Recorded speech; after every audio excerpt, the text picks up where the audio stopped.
Did you know that America once bought a land bigger than Texas, for just $7.2 million? And at that time, people called it the worst deal in U.S. history. Today, Alaska is full of oil, gold, and natural resources, but in 1867, most Americans laughed at this purchase.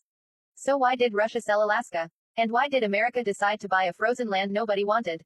Let's find out. Before becoming part of the United States, Alaska actually belonged to Russia. In the 1700s, Russian explorers traveled across Siberia and reached Alaska. They started fur trading because animal fur was extremely valuable at that time. Russian settlements slowly grew, but Alaska was very far from Russia. It was extremely cold, difficult to control, and very expensive to maintain. Over time, Russia realized they were spending more money protecting Alaska than they were earning from it. And soon, a bigger problem appeared. In the 1800s, Russia became weak after losing the Crimean War. They were worried that Britain might attack Alaska from nearby Canada and take it without paying anything. Russia knew they could not properly defend such a distant territory. So they made a